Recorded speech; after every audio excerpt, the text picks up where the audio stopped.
Good afternoon, everybody. Coach Kurt here with the Elvis Collie Fight Team doing another episode of 2 FMA-Nerds Talk About Stuff. Yes, I was on here on Friday, and yes, I'll be on here later next week, but that's just the way schedules go. Anyways, so I have Sifu Matthew Stone coming on today. He is a hybrid system practitioner, but mostly he is in the Chinese martial arts. Yes, this is a Filipino martial arts show, but Filipinos have a tendency to acquire, borrow, and modify a few things. So Sifu Matthew also has a pretty diverse FMA background. Also, he's an Army veteran. He's a combat veteran. So we're going to kind of like do what we normally do, stuff. So I'm going to bring him on.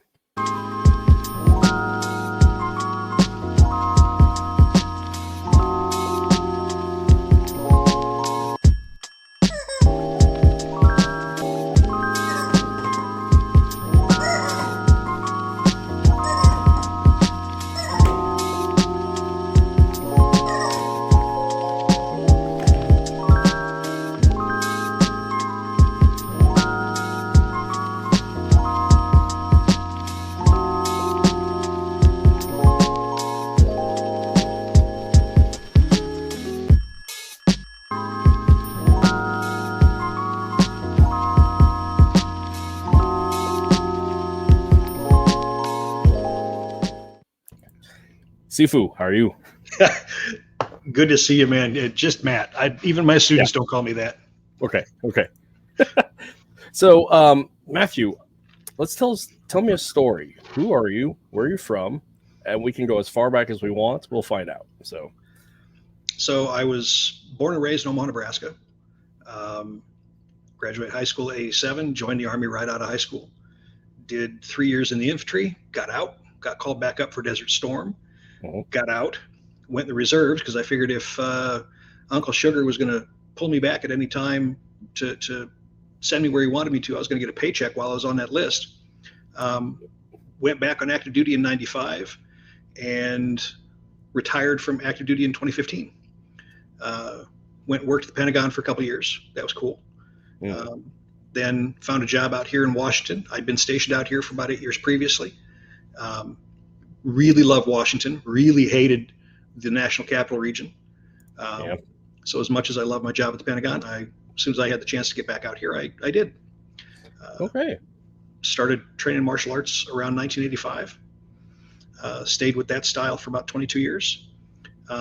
Trained with Datu Kelly Worden for a couple of years in person and via seminar. And then found my final teacher in 2015, and I've been with him ever since. Okay. So you said Omaha, Nebraska. Yep. Small world, because when I first enlisted into the Army Reserves, I was living in Lincoln, Nebraska, of all places, and I was part of this itty-bitty little regional group, part of the 89th RRC. They had a small armory there in Fremont, Nebraska. So small world. Yeah. When I was in the reserves in Omaha, so I was in, first the 322nd Cav, which was out of the Omaha Reserve Center. I've been to Fremont. Have you ever gone down to the Ashland Training Center for drill or anything? Yep. Quite a bit. That's where I went to scout school. Okay. Yeah, the Army is such a small world. Like, we talked about like small world. So I'm going back and finishing my master's degree, and one of my graduate classes is a history of warfare. And we just recently did an analysis of World War I, and we had to choose a battle within there. So it chose the Meuse-Argonne offensive. And come to find out, my research, my adoptive great grandfather actually fought at the Argonne Meuse offensive. The kicker to that is he was part of the 89th Infantry Division, which I was part of the 89th RRC, formerly the 89th Infantry Division. So it's like century apart. So nice. Small world. Yeah. It can be. When I was living out in Maryland, my last duty station was Fort Detrick, Maryland, before I retired. Such a small post that even people that live in Frederick, Maryland, which is where Fort Detrick was located, which is where my final teacher, where I met him, because he lives out in Frederick. Even people in Frederick aren't really sure that there's a post there. It's so small, it has one stoplight. Yeah. Like that's it. And so while I was out there, my father sent me family genealogy that he'd been working on.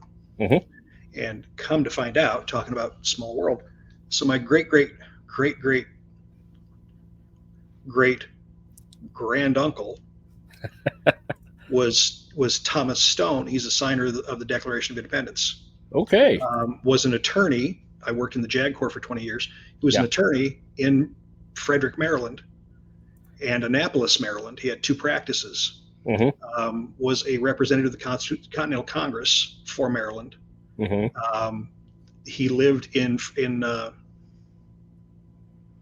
going to get it wrong. I forget the name of the county, but he lived like 2 counties down in Maryland. And I'm like, holy crap. And then I come to find out, I always thought my last name was, super uncommon. No, Stone is about as common as Jones or Smith. Yeah. And living out on the East Coast, I start finding out that I've got all these relatives. I got another grand uncle who defended the doctor who fixed up John Wilkes Booth. Okay. So Dr. Mudd was the guy that fixed Booth, right? So when Mudd was tried for his crime of aiding and abetting, the defense attorney that helped him was a relative of mine. Huh. You don't realize how small the world seems really, really big until you find out it's not nearly as big as we think it is.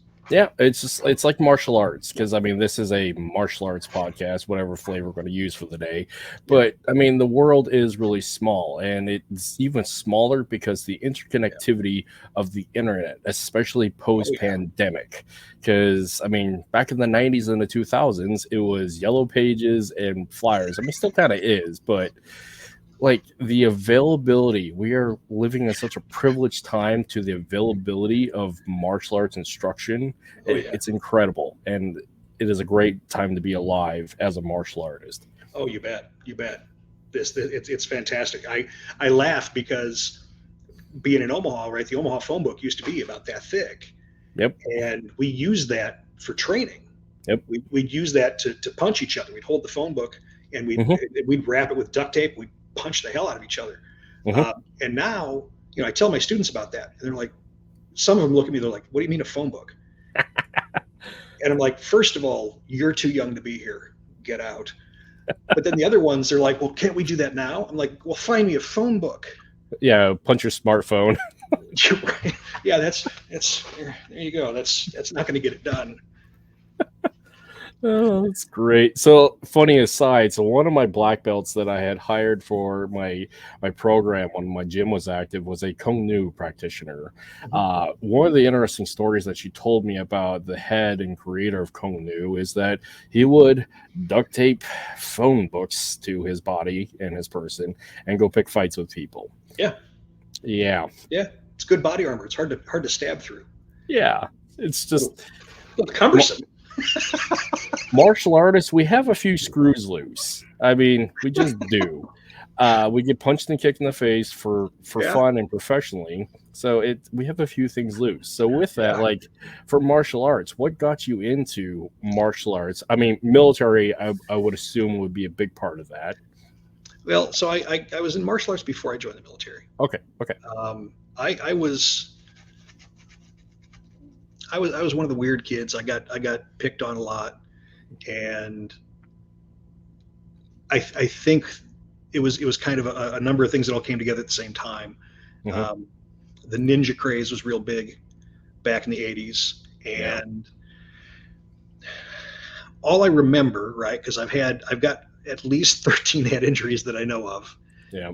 I've had a minor stroke, so I've got a lot of my background the hard drive has been wiped. Yeah. So what I do remember is that I remember seeing Enter the Ninja with Sho Kosugi and the Italian guy. He had the white ninja outfit, and Sho had the black ninja outfit, and there were a bunch of red ninja guys running around. And I remember watching that movie, and I was like, oh my God, I need to do that. And I collected the Steve Hayes books as they came out. Yeah, there's a name. Right. And then, well, I got another one for you then. So then Robert Bussey, okay, who had originally had his school now knowing some of your background, he had his original school in Fremont. Yeah. Okay. He had originally been a Fremont kid doing taekwondo and hapkido and whatever, and then magically pops up one day as a fully fledged certified Togaku-ryu ninja. Yep. So he opens his ninja school in Omaha. Yep. And Robert Bussey's what was it called? Robert Bussey's Ninja Academy or something like that. Yeah. And I was like, oh my God, I have to do this. And I went down there, and it just wasn't going to work out. So my hopes and dreams were shattered. But I knew that I wanted to do something because I was getting picked on, I was getting beat up, and it wasn't so much that I wanted to fight back. I just didn't want to feel like a victim. Yeah. And I couldn't articulate that then. I didn't have words for that. I just felt less than. Yep. And so we had one martial arts store in town called Shogun Martial Arts Supply. It was owned and run by the family members of a karate teacher in town. I think it was Mikio Nishiuchi who had the school, and either his wife or his kids were running the shop, whatever. So I go to the store one day, just some little stupid fanboy kid. I got no martial arts training. I'm a teenage. I'm like 15 years old, I think. And I'm just staring in awe at the weapons and the books. And, oh my God, this is the greatest thing in the world. And so I asked the guy at the counter, I said, so how do you find a martial art? He says, or no, I said, how do you find a martial arts school? He says, you ever look in the phone book? I had no way of knowing they were real businesses. Yeah. Right? They're just like mystical temples out in the jungle somewhere, right? Hidden in the mountains. Oh, you got to climb to the mountaintop to go talk to the guru or something. I didn't know they were businesses with phone listings in the yellow pages. How would I know that? I mean, Omaha's mountains would be Council Bluffs, I suppose. Maybe. And no one's going to go there, right? No one's going to Council Bluffs for nothing. But anyways. So he goes, listen, he says, there's a guy opening a school like just 3 doors down. Go down there, go talk to him. Mm-hmm. I'm like, oh my God, this is perfect. So I walk down and I knock on the door. The place is closed up. He's still busy building out the inside of the school, whatever. I knock on the door and he opens the door. He's like, can I help you? I'm like, I heard you're opening a martial arts school. I'm just some stupid kid. And he lets me in. Of course, this is the 80s where we're not thinking stranger danger or anything weird's going to happen, right? Yeah. So I go in and I sit down and just start talking to the guy. And I went up and saw him. I lived way down in South Omaha. This was way up in almost North Omaha. Okay. If you're familiar with Omaha, this was on like 72nd and 72nd and Blondo. Yep. Okay. Yep. I lived like 50th and Harrison. I lived way deep down south. Okay. So I drive up there, like literally for like 7 days. So I guess I was like 16. So I go up there 7 days in a row, helping him build the school, building railings to separate the viewer area from the deck and whatever, and just putting stuff up. And then I joined. And I stayed with his school for 22 years. By the time I left, I was the assistant chief instructor for the association. And it was wild. And the original goal of no longer feeling like a victim, that had been realized years back. So my math is a little fuzzy because I've been also hit in the head repeatedly for professional reasons. So 22 years from, let's say, the mid 80s. Yeah. So like 80, 85, 86. And then I stopped training with them around 2008. So something like that. There's a high potential. Actually, no, there's an absolute potential that I was actually in Nebraska the same time you were. And I've actually may have fought at a tournament, one or two, that school actually may have been a part of, because there was all those big open tournaments up in Omaha that led to the regionals to Billings, Montana, and then up to the NASCA tournaments in St. Paul, like that entirely whole possible. Yeah, definitely possible. So if you saw a bunch of cats wearing black kung fu uniforms with white, yellow, blue, and black sashes, and a teacher with a red sash, a little bit of a cocky attitude, Like I can send you videos. It was probably people from our school.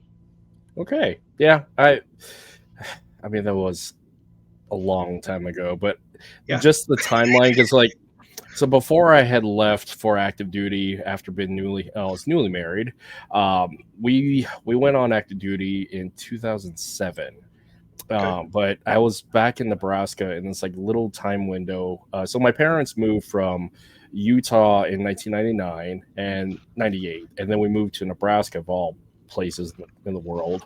And I was there for at least 2-3 years, moved back to California for some family reasons, and then moved back to Nebraska in 2004. And then I went off to the Army in 2005 for basic training and AIT, came back in 2006, went active duty, but I fought all through that time period. So, and I did a bunch of fights up in Omaha. So yeah, there's a real possibility we were in the same place at the same time, but had no idea. So Yeah, small world. entirely possible. Entirely possible. Yeah. Again, and you said it at the outset, martial arts is a small place.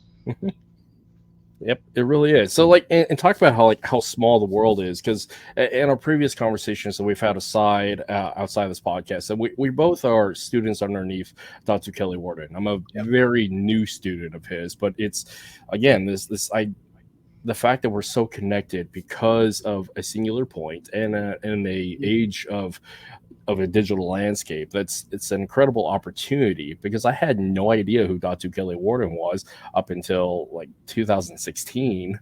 But he had been around for what, 40 years. I mean, he just celebrated. Easily. Yeah. Well, and so there's a video on the tube of you, Mhm. the documentary that was made. Yeah. Yeah. And so this gorgeous mug is about 3, 4, 5 minutes into that documentary, because I was training at his school at that time. Yeah. And they asked me, they're like, how did you start training here? And I give the very stupid, dorky answer. I'm like, well, I knew about him for years and years and years. because he was on the cover of every damn martial arts magazine. Yeah. That was out there. Yep. And I'd always seen him, and I always thought, oh my God, this huge celebrity, Mm-hmm. And he was up in the clouds with all of them to me. Mm-hmm. He was just this big celebrity. Mm-hmm. And then I moved here. Mm-hmm. I got stationed at Fort Lewis in 2002. I was trying to get stationed there. I really was. Let me tell you, like, on one hand, I don't know that you're missing much, because the op tempo during that period of time, Mm-hmm. not your friend. At the same time, it is probably the best installation to be assigned to. Yeah. Yeah. Because Washington. I was trying to get to Germany, up here in Alaska and Washington, but it wasn't airborne. So, yeah. Yeah. J-Bear's hard to get, because people homestead up there like crazy. Yep. And down here, it's just assignments are weird, based on your assignment, or not on your assignment, based on your MOS and what you do and whatever. Yeah. But I got assigned here, and I was still staying in guest housing. Mm-hmm. I didn't have a place to live, and I'm going through the phone book, because we still had phone books in 2002. And I'm going through the phone book, and I see that Kelly's out here. I didn't know. Yeah. And so in the first couple of weeks I'm here, I'm already out checking out his classes. Mm-hmm. Now I was in a previous relationship that did not was not conducive to my martial arts training, so I was unable at that time to really pursue it the way I wanted to. Mm-hmm. So then in 2008, I had the opportunity to start training with him, and got to. Then in 2009, I deployed. I deployed in 06, 07, came back, trained with him 2008 to 2009. Then 2009, 10 deployed again. And then in 2010, I PCS'd from here to Hawaii, whatever. But so I finally got the chance to train with him. And it was just such an incredibly eye-opening experience. Yeah. Just absolutely amazing. Yeah, I got connected with him through Guru Turu, Belton Lupus, by way of another podcast, and I've been trying to get up. I was trying to get down there from 2017 to current, and it finally happened 2 years ago. But when I went down there, it was a huge eye opener, because I mean I considered myself a high level martial artist in my youth because I was junior Olympic qualified, all these things, but it was a step above when I was down there for camp because like what people don't understand is the level of intelligence, martial intelligence, analytical capability, and just it's a train the trainer type of atmosphere. And coming from the military, that phrase "train the trainer" is definitely part of our vocabulary. And recognizing that fact and recognizing that kind of capability is something that is one deeply important as a martial artist going into a school looking for something that one is going to benefit them for health, but more important on the other end, benefit them for a personal protection, safety, self-defense mindset. Oh, definitely. And Belton is crazy good. My God, he's good at what he does. And he's just like, I've only interacted with him a handful of times. I follow his YouTube channel. We're friends on Facebook, and I see the things he posts. He is just an absolute powerhouse of technical skill and information. And I'm just always surprised when he opens his mouth and starts talking at just the level to which he understands what he does. And that's, I think, one of NSI's greatest assets is, Kelly is, I hate the M word, right? Master. I hate the M word.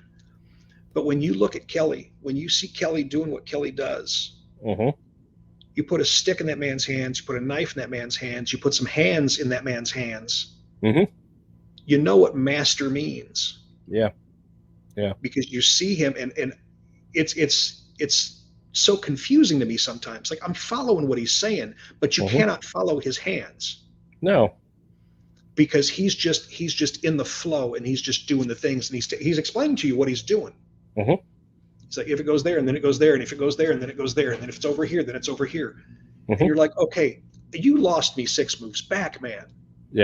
Right? Because he's just so high level. But then Datu surrounds himself with these other people in his orbit that are also, like Belton, so high level. And Jeff and Charlie, and Dan, all of them. They're all so and good Bill. at what they do.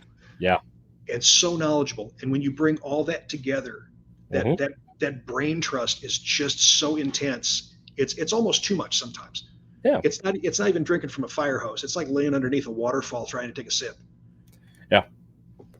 When I came back last year, I was so mentally fatigued. Not in the bad sense, but I was so mentally fatigued that I haven't felt that way in a very long time. And it's taken me all this year to like debug and like assimilate that information. And then it's going to happen all again here in a couple of months. So, but as a martial artist, it's way more than the physical capability. I mean, we're talking about the brain trust here. It's that tribe and that association and that connection. Because again, we are, I hate to use the phrase awesome by association, but in the case of that, you are elevated by those whom you surround yourself with.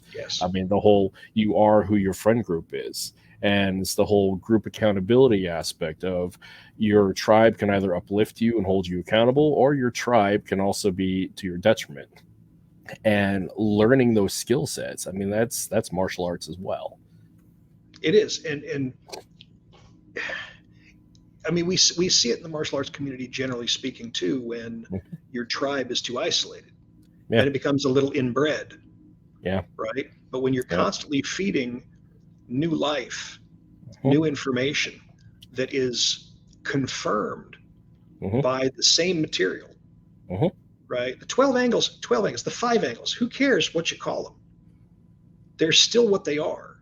And I don't care I don't care how you're punching, you're doing a chop choy, you're doing a uchi something, whatever. I don't know. I don't care.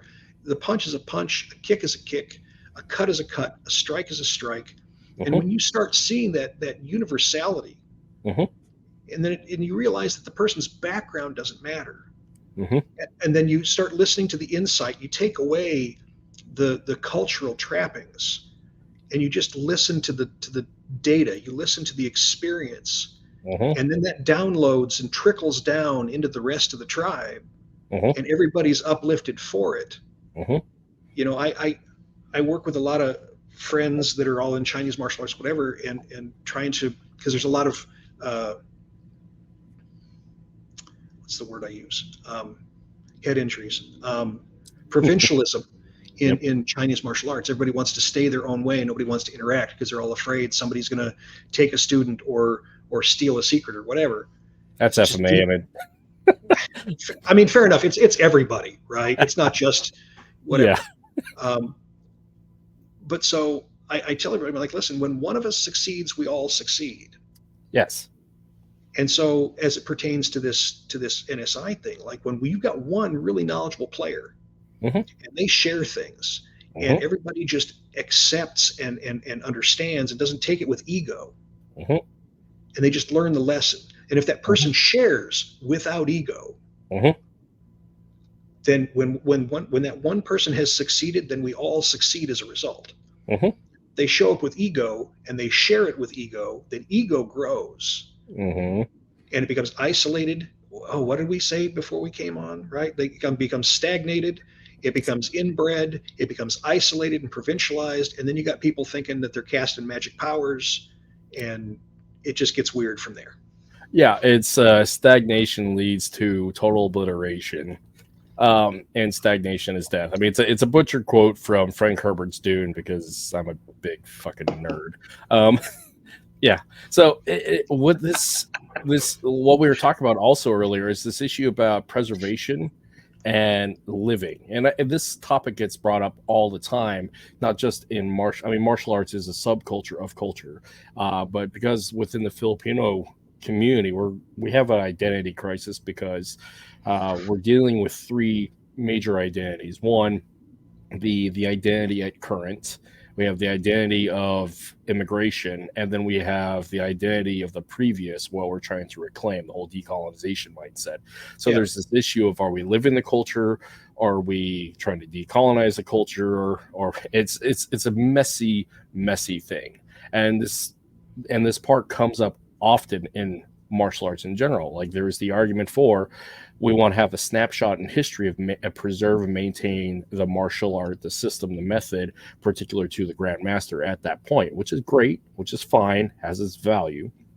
And then there's the other side of living the art by doing the stuff that updates with new information and it evolves to a point, but still in respect to the roots. There's always that like balance. I'm just curious what your take is on that. So it's hard, right? Because I don't think, how do I phrase this in a way that won't be offensive? Yeah, go for it. Americans are not the best educated people around. We have a lot of deficits when it comes to our understanding of a lot of things. We think we're number one at everything. Demonstrably, we're not. We think we have the best of everything to give. Demonstrably, we do not. Nope.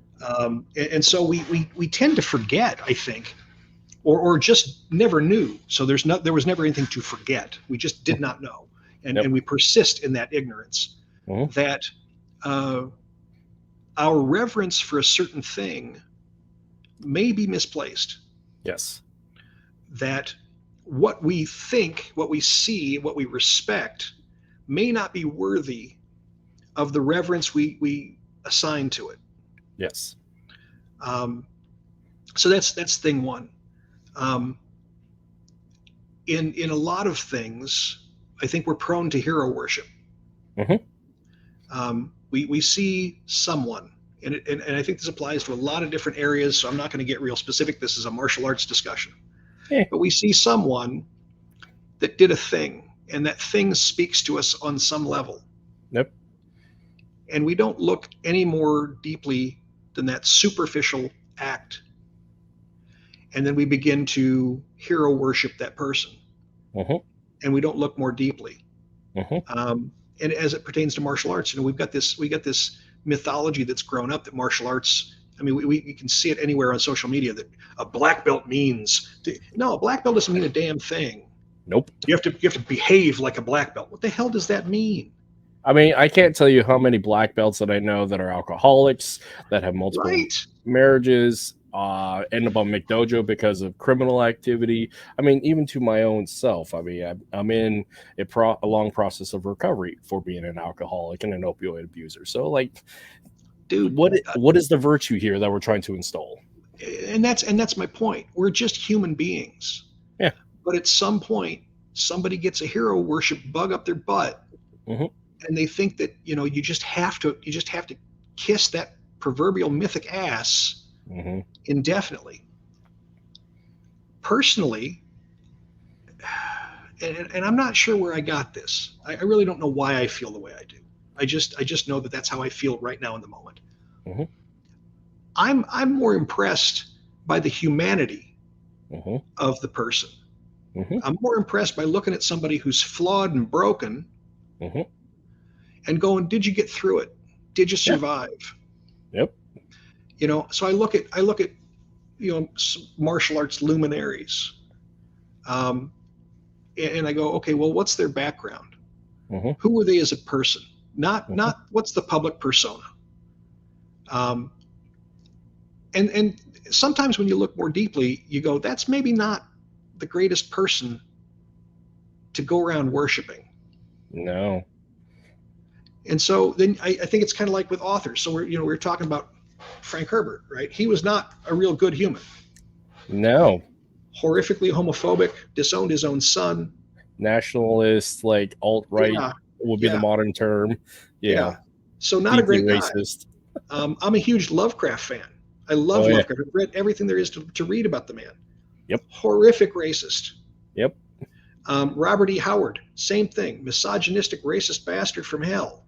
And so I think at a certain point, I think it's the humanity of them, and then you separate the human from the accomplishment, the art from the artist, right?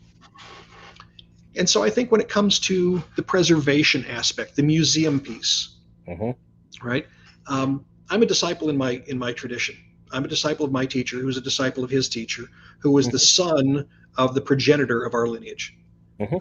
So Lao Shi Chen Penling was the creator of our lineage, and Chen Penling was a luminary in martial arts, was well spoken of by Robert Smith in his books. There's another book out called Blurred Boundaries, written by the son of Hong Yixiang, who was a huge celebrity in Taiwan in martial arts. He's got an entire chapter devoted to Chen Penling. Whatever.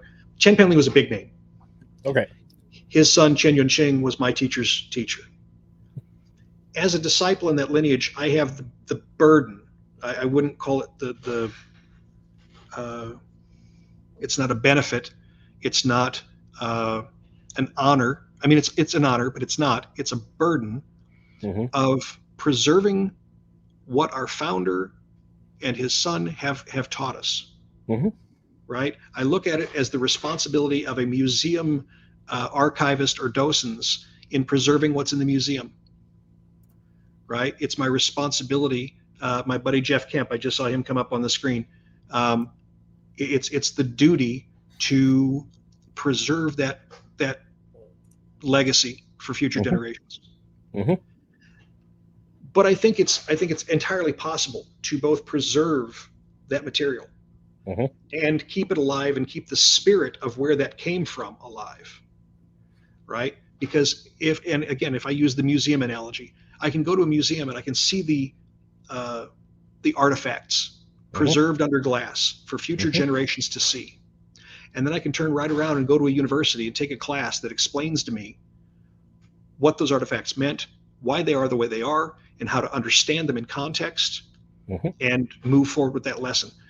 And I think because of this, I don't think enough martial artists who are not as a group, and I don't mean this in a demeaning or insulting way. I think most of us, I know I started this way. You go to the school, you go to the dojo, you go to the Gowon, you go to the dojang, whatever. You go and you learn and you practice and you test and you get a belt, and that's the long and the short of it. That's as far as you go. But that's not enough. Unless you put it in, unless you go deeper and you put it in perspective, You're not going to have the information that you think you have. And then if you end up in that hero worship spectrum, that this is the only way to think, this is the only way to do, you shall not deviate. You lost the plot entirely. Yep. Because that's not where that person got it. And that's where we end up with traditional martial arts being useless and invalid and should be chucked out with the baby water, bath water, whatever, however that phrase goes. Baby water, what the hell is that? I don't know what that is. And so, it's one thing to preserve things. That's fine. If it's a cultural tradition, a cultural observation, that's fine. Preserve it. But don't think that you're also doing something that you're not. Don't think that you're the ultimate fighter, because you are that snapshot, like you said. You're just a snapshot in time, and it may no longer be a relevant snapshot. Sorry, that was a rant. That's the ADHD talking. No, because that's important. This show, for one, the thing I love about long form podcasts is we actually get to hash out a full, complete thought. There's no sound bites here. So if you have a rant, and I'm happy to have it here, because that's what I'm here for. Because as a byproduct of what the show is, I get to share a cool conversation with a very interesting and unique and cool person, and I just get to share it with people. So when's that person showing up? Well, but hang on a second. I'm going to pop a light on real quick. It's getting a little dark in here. Yeah, no worries. As for a little bit of housekeeping for everybody while we take a short pause, thanks for being here. Feel free to interact in the comment section. Feel free to share, like, and subscribe, and doing all those things. I'm terrible at marketing. So there's that. Anyways, back to the conversation. What's interesting about the idea of stagnation leading to obliteration and obscurity, because the art goes nowhere if nobody is doing it, whether it is preserving it or innovating and living it, because we can't go back in time. Preservation denotes that we're going to try to go back in time and maintain that 100% focus of what was. Living in the art means that you are addressing current data and applying it to the modern, like, point in case, because we're both military, we're both veterans, looking at the very basic proficiency of basic training. Like, people who don't know look at, ooh, you're a soldier, you went through basic training, you learned a whole bunch of stuff. It's like, not really. Knowledge actually really sets in is when you're operational and with your unit in training, and even then you don't really know until you know. So when we talk about, like, point case, Army combatives, there's a lot of debate about World War II combatives, modern Army combatives, MCMAP, all these things. For people who don't know, you go to the school just like any other seminar, because it's a prolonged seminar. It's a 40-hour course that you get the basic curriculum and foundation. Then you have to go back to the unit and train the unit and continually address, innovate, practice, and continue moving forward. Because yes, a punch is a punch, a stab is a stab, all those things, but you have to keep putting into practice and address some of the tactics. I mean, looking at the development of at the speed of war, a lot of the stuff that we were training back in 2005, we sure do not do in 2024. Like strong wall, 4-man in, dynamic entry, not a chance. So well, and it's funny that you brought up, so I couldn't help but laugh. When I came in 87, I went active duty, right? And I went to the infantry school, and we were doing the 60s era hand-to-hand combat, right? Judo chop. Yes. You got the front. I'm gonna face the camera. You get the front guard. Yeah. You got the side guard. Yep. Right. And the roundhouse kick was just absurd, right? They'd like bend over and cover your crotch while you're swinging your leg around, whatever. I don't know why you're doing a roundhouse kick in full plate. I don't know. Well, no, because at that time we didn't wear body armor. Point case, yeah, wasn't a thing. You had LCE and a steel pot, and it was about doing sentry takedown and bashing them with your steel pot and using your cape, your entrenching tool and stuff like that. And then when I went to drill sergeant school in the reserves, they're trying to teach us that stuff. Yeah. And by that point, I'd been doing martial arts for a while. and I knew some counters to throws and stuff like that. And so the drill sergeant leader's trying to teach us this stuff, right? So we're in the sand pit or the sawdust pit, and he's trying real hard to do this really shitty hip throw. And so he's got my arm and he's trying real hard to just chuck me over, and I just take my other hand and just brace it out and put it on his other hip. And I just sit back, and he's just tugging away in a deep, wide horse stance, because that's what he was teaching us to do. He doesn't have his feet together and springing the hip up. No, nothing like that. He's not trying to disrupt my base. He's just going to power me over the top. And I'm like, cool. Yeah, let's be right here. Thanks for that. And he got so pissed at me. Yeah. Like he's goddamn it, Sergeant. What the hell? And I'm like, it doesn't work, Sergeant. It doesn't work. Like, do it again. Like, I will walk you through why this does not work, and I will walk you through how it does work. And he just, oh God, he got so pissed. And then some years later, I come back in the Army, 95, and I get to my unit, and one of the senior sergeants is like, we're going to do some combatives. And he starts doing the 80s era stuff. Oh, yeah. Right? Which was nearly as bad, but it was some of the most hokey, again, 1980s era garbage you'd ever seen. Yeah. So then I don't remember what year it was, 2002, 2003, something like that. I go to level 1, level 2 Modern Army Combatives. Yep, and that's even changed quite a bit. It has hugely. Yeah. And so I come back to the unit. I'm in the JAG Corps by this point, and I never really blended well in that environment because I had a grunt mentality for everything we did. Yeah.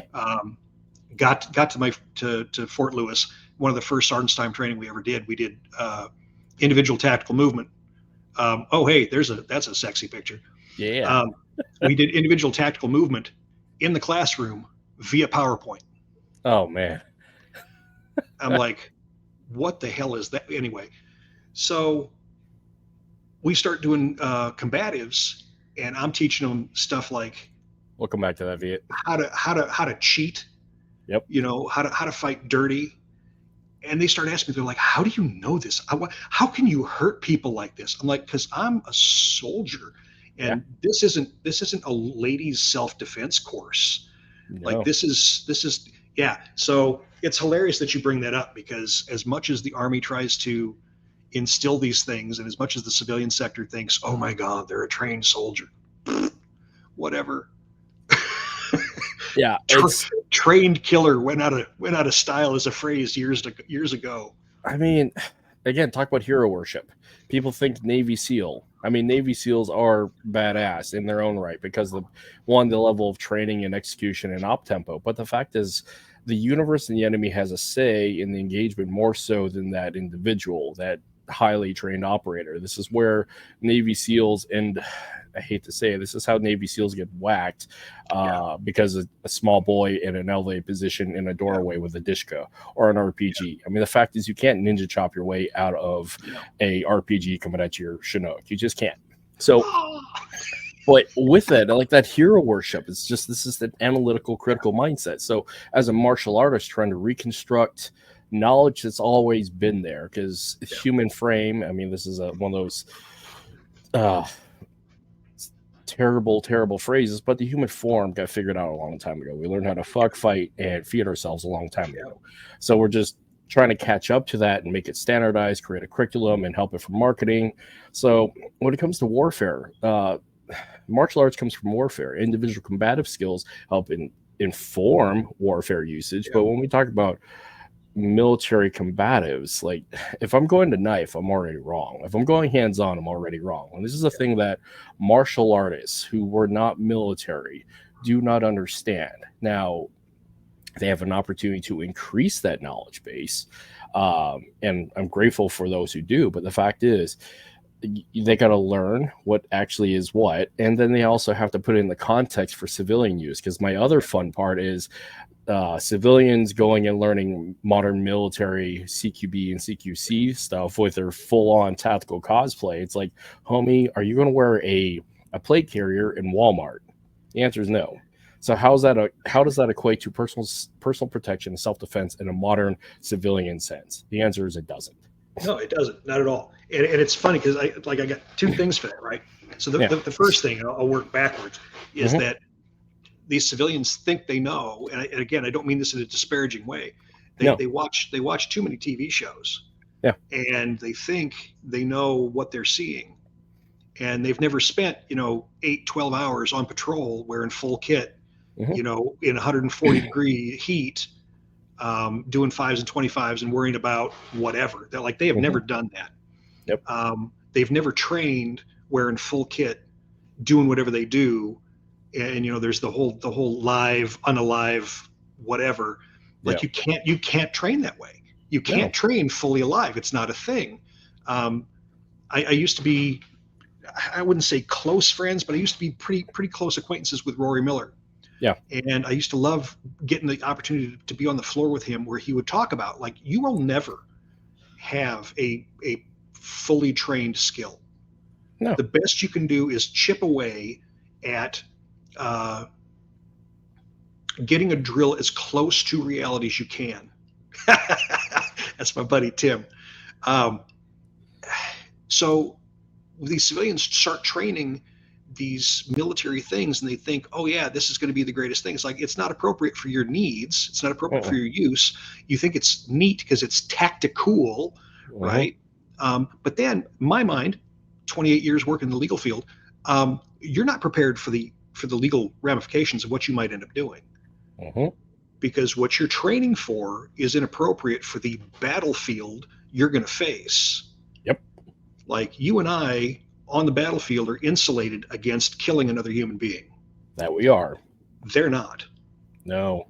We're not going to get a civil suit for engaging in a firefight and dispatching the enemy and moving on with mission. Billy Joe Ray Bob down at the Quickie Mart, who uses his Krav Maga to do whatever he thinks is so super tactical and killing a guy, purposely or accidentally, is going to find himself either criminally or civilly charged, and they don't understand. They'll get a lot of opportunity to train their skill set in prison, but they might. Yeah. But then working backward from that, right? So you get all these martial artists who think, because they have a presumed history of their art being used in combat, that their dojo techniques are combat applicable. It's when's the last time, A, you've been in combat? When's the last time, B, you've ever had to have a fight? And so I teach and train Shaolin Kung Fu boxing, the Shaolin monk stuff, right? I do Xingyi Chuan, Baguazhang, and Taiji Chuan. Xingyi Chuan is specifically a soldier art, right? The long history of being taught to soldiers, a long association with spear work. And you'll hear teachers always talk about, oh yes, this comes from the spear. Show me. Yeah. And they're like, and then they talk about, there's one technique in particular that is a pet technique of mine, that there's you start from an on guard position and you press up and then come out. And everybody's like, yep, that's a punch. And some people will say it's an uppercut. And other people will say it's a punch. And I'm like, okay, cool. Go hit the heavy bag. Go punch the heavy bag this way. Oh, shoot, look at that. Who's that sexy man? Oh, yeah. But the movement's in there, if I'm correct. So that's Baguazhang right there.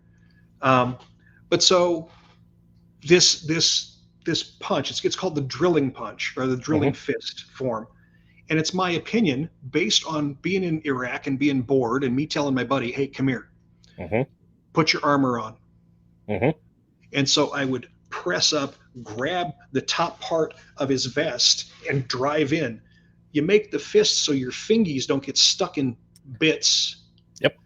And it comes up because this is the part I want to ram into him. And it's not a punch. I'm not going to punch him this way. I'm going to pull up and drive that elbow in. Because there's nothing between this and this except bone. Between here and here, that's garbage meat. That's useless as a strike. This, on the other hand, that's icky. That's real icky. And then, okay, you and I are both vets. When's the last time you did pugil stick?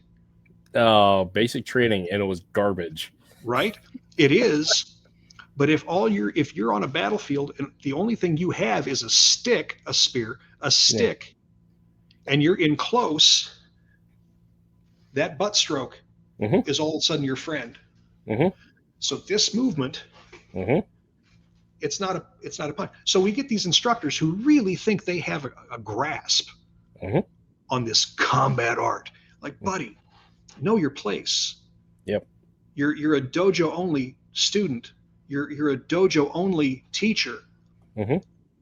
If you want to explore it, but know where those limitations are, and know that maybe your information is coming from, we'll call it a shallow well.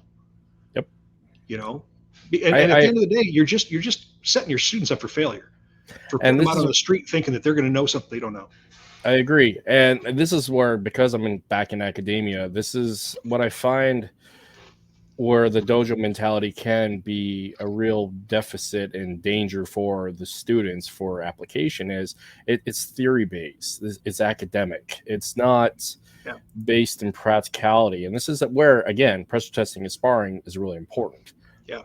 Point in case, even to put the proof in the problem with like modern Army combatives, is I consistently made the commentary that trying to do modern Army combatives, as in like level 1, level 2, which is gain the clinch and achieve a takedown.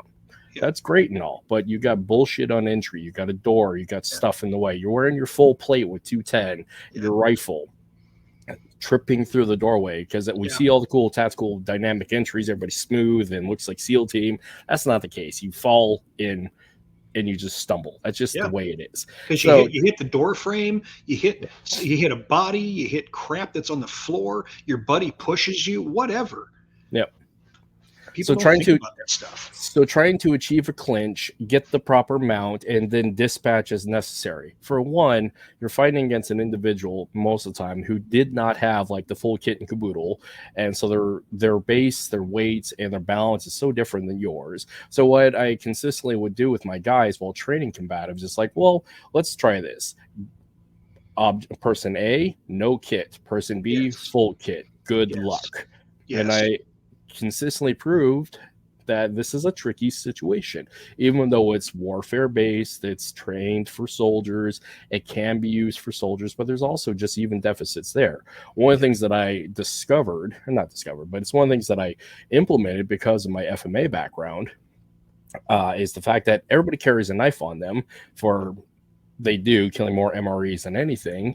And so MRE ain't going to open itself. Exactly. So like all my guys have this emotional need to carry this big ass knife on them. So it's like, if you're going to carry this thing, let's actually learn how to use this.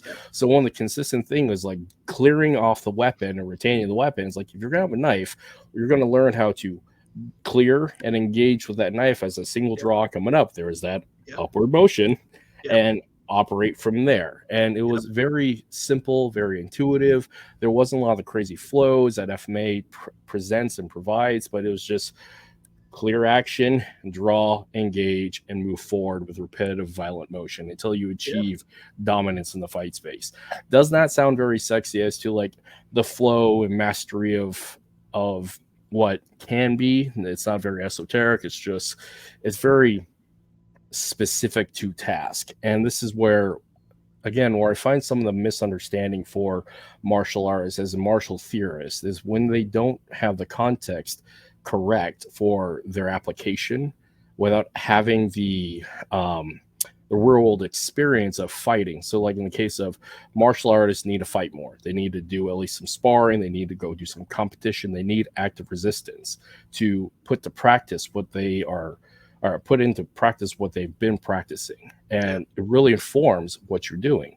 So along with this rant, talk about mythical heroes coming from combat and all these things. A consistent thing is we get told about our grandmasters have used this in warfare, and then we're trying to repeat that 4 or 5 generations down the line. Like in my own case, I don't talk about my family's methodology because it's a tricky subject, but I've been diving more into it. So my family, I'm adopted, and my family has warfare lineage all the way back to the French and Indian War. One of the funny little factoids is our original ancestor that came over on the Mayflower was engaged in the first ever recorded sword and dual dagger in the colonies. So there's that little messed up factoid. But where FMA comes into real play by my adoptive German Irish ancestry, so my grandfather was a World War II Marine, and somewhere through the Pacific Theater, he picked up a edged weapon fighting methodology and brought it back to the family, stripped out all the cultural nuances. But what I get, the short end of the story is he used a knife a lot in warfare. Whether or not it was like specific cutting patterns to FMA, I have no idea. I have some inclinations to it, but the fact is, as he consistently told me, is you just poke the guy full of holes. Yeah. You clear action and you stab and engage in extreme violence. It's just, there's no nuance to it. It's just very straightforward. And this is like, again, that disconnect that people have, because 2 generations down, because by way of my father and then by me, I really wonder in application as the modern context now, after the dilution, the transitionary time of what my father was doing and then what I was doing, I really wonder if what I'm doing now is exactly what he was doing then. And the answer is probably not. And this is because of the generational gap, this is what I find with preservationists and theoreticists fall into that trap. No, and I think you're really onto something. I think the idea that because somebody else did a thing 3, 4, 5 generations ago, therefore we're capable of it because we practice the same drill, is a whole lot of nonsense. Yep. I think on a certain level, we retain the drill because we know the drill contributed to something effective. Again, military, basic marksmanship, diamond washer exercise for basic trigger control, right? You lay down and you charge the rifle and you put a dime on the barrel and lay there, click, and the dime didn't fall off. Cool. Charge it again, click, dime didn't fall off. Okay, cool. You got good trigger squeeze. Okay, but does that mean you can shoot with the dam? No. I can't count how many people I've taken to the range who couldn't qualify, but they could do diamond washer just great. And just because you can qualify and hit 38 out of 40, for those of you watching, in the Army, 40 out of 40 is a perfect expert score. 38 to 40 is also expert. Below 37 is sharpshooter. So that's great. You could do diamond washer all day long. You can do the drill. You can do single Sinawali all day long. You can do push hands all day long. None of that means that you're going to step up because your push hands technique, your push hands drills, your Sinawali drills are, multiple generations long, and somebody somewhere along that history went to combat, whatever that means, probably spelled with a K.